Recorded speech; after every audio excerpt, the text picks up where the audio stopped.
Hello everyone.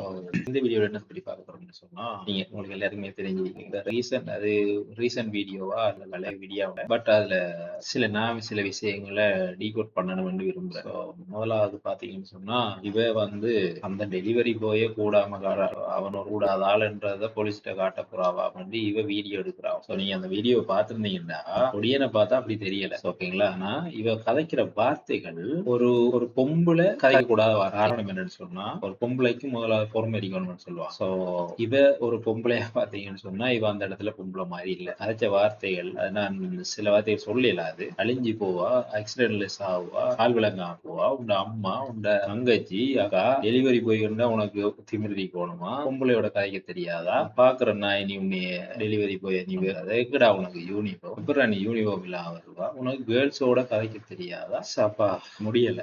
So இப்படியான mind set இருக்கிற girls இருக்கிறாங்கன்னு நினைக்கிற நேரம் கவலையா இருக்கு. என்ன விஷயம்னா, இப்படியானதுகள் பெண்ணியம் பேசக்கூட அந்த பெண்ணியத்துக்குரிய புனிதமே இல்ல. அப்படியானதுகள் பெண்ணியம் பேசுறதாலதான் நிறைய மக்களோட எதிர்ப்பை சம்பாதிக்கிறது. இந்த பெண்ணியம் பேசுறா, உண்மையா பெண்ணியம் பேசுறாங்க கூட இதுல தடுமாறி போயிடுவாங்க. சோ இதுல நான் நிறைய விஷயங்கள், அதாவது ஒரு டெலிவரி போயா ஒர்க் பண்ண அனுபவம் பிளஸ் இதுல என்ன நடந்திருக்கும் அப்படின்றத நம்ம பார்ப்போம் வந்து நினைக்கிறேன் இந்த வீடியோ. சோ வாங்க வீடியோக்குள்ள போகலாம்.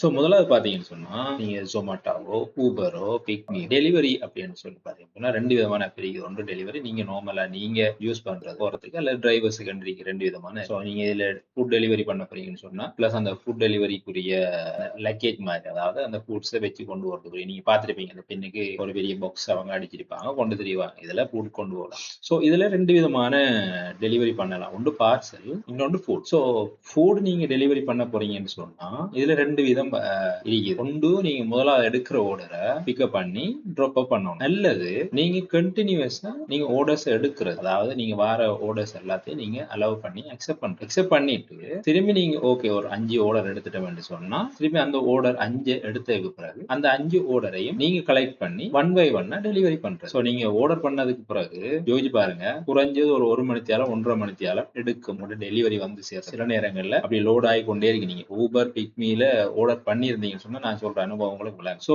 இதுதான் மெயினான ரீசன் ஏன் அவ்வளவு டிலே ஆகுதுன்னு சொன்னோம். சில பேரை நீங்க டெலிவரி பண்ணும்போது அவங்களோட லொகேஷன் ஒரு இடத்துல நீங்க கட்டாயம் அந்த டிரெக்டான லொகேஷனுக்கு போக எல்லாமே இருக்கும். சில நேரங்களில் நடக்கிற வாய்ப்புகள் இருக்கு. ஆனா அந்த நேரத்துல அந்த அந்த கஸ்டமர்ஸ் வந்து ஹேண்டில் பண்ணுவாங்க. எவ்வளவு ஜென்டலா ஹேண்டில் பண்ற ரிச்சான ஃபேமிலிஸ் எல்லாம் டெலிவரி பண்ணின அனுபவம் நினைக்கிறீங்களா? ஸோ கிட்ட எனக்கே கவலை வரும். ஒரு சாப்பாடு நம்ம டெலிவரி பண்ண போறோம்னு சொன்னா அந்த ஊபர்ல நான் சாப்பாடு ஆர்டர் பண்ணதுக்கும் நான் ஊபர் டெலிவர் பண்றதுக்கும் எனக்கு ரெண்டு விதமான அனுபவம் இருக்கு. ஸோ நானே ஒரு ஆர்டர் சாப்பாடு போட்டுட்டு 1.5 மணி நேரம் 2 மணி நேரத்துக்கு எடுக்கிற நேரங்கள்ல எனக்கு இருந்த அனுபவம், அதே டெலிவரியை நான் கொண்டு ட்ராப் அப் பண்ணக்கூடிய இருக்கிற அனுபவமும் வரக்கூடதான் எனக்கு அதுக்கு உண்மையான பிராக்டிக்கல் விளைவிச்சு. ஸோ இப்படி எவ்வளவு நேரம் நம்ம பொறுமையா லேட்டான டெலிவரி பண்ணாலும் அதை பொறுமையா வாங்குற ஹியூமன்ஸ் இன்னும் இருக்கிறாங்க. ஜென்ரலா சிரிச்சிட்டு வாங்குறாங்க இருக்கிறாங்க. சிலர் பாத்தீங்கன்னு சொன்னா நீங்க ஃபுட் டெலிவரி எடுக்க போவீங்க, இவங்க வீட்டுல சொப்பு வச்சிருப்பாங்க, ஒரு போர்டு இருக்காது, சரியான லொகேஷன் இருக்காது. ஒரு லொகேஷனுக்கு நீங்க அந்த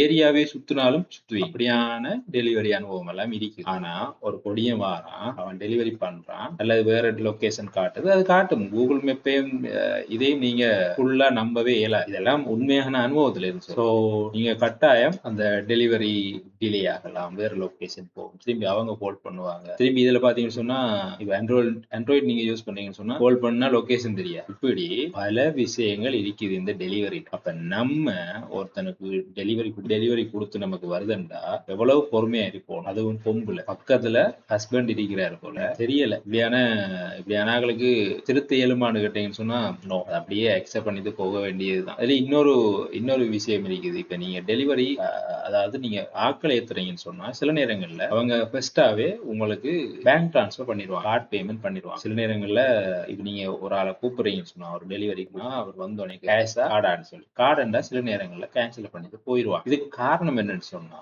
நீங்க கார்டு பே பண்ணீங்கன்னு சொன்னா அந்த பேமெண்ட் அந்த வீக்குரிய எண்ட்ல தான் அவங்களுக்கு டெலிவர் ஆகலாம். ஸோ இதுக்கு மீன்ஸ் அவங்க வெயிட் பண்ணணும் அந்த கேஷ் எடுக்கிறதுக்கு. அந்த end of week every week once வந்து ஊபரோ என்ன சொல்றது பிக்மியோ கொடுப்பாங்க, ஜொமேட்டோ அனுபவம் இல்ல. சோ நான் நான் நம்புறேன் சேம் அப்படிதான் இருக்குங்களா. அப்ப அதாலதான் நிறைய பேர் வந்து இத கேன்சல் பண்ணி போறோம். ஏன்னா நான் நம்புறேன் அவங்க டெய்லி உழைக்கிறது, அவங்க டெய்லி எக்ஸ்பென்ஸ்க்கு வேணும், ஃபேமிலி அப்படி இப்படின்னு நிறைய சம்பவங்கள் இருக்கும். ஆனா இதையே ஸ்கிரீன்ஷாட் எடுத்து இந்த டோக்கையே லிங்க்டின்ல கூடாம கதைக்கிற ஊபர் அல்லது பிக்மிக்கு டேக் பண்ணி இதை பாருங்க, இப்படி பாருங்க, இப்படி எல்லாம் இருக்கிறாங்க, ஏன் நீங்க இப்படியான டிரைவர்ஸ் விடுறீங்கன்னு கதைக்கிற நிறைய பேர் இருக்கு. ஸோ நமக்கு நம்ம இது எல்லாத்தையும் தாண்டி தான் போகணும். அதாவது அடுத்தவண்ட பிரச்சனையும் நம்மட பக்கத்துல இருந்து பாக்குற பக்குவம்ன்றது எல்லாருக்கும் வராது. ஸோ அது அப்படியானவர்களைத்தான் நான் மனுஷன் என்ற கேட்டகரியில் கொண்டு வருவேன். நமக்கு மற்றவங்களோட பிரச்சனைகளை சொல்லாமலே விளங்கி கொள்றது, அந்த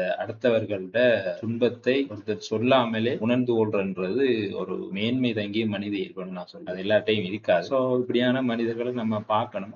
நான் நம்புறேன் போலீஸ் சரியான ஒரு நடவடிக்கை எடுப்பாங்கன்னு நம்புறேன். Okay guys, see you in the next video.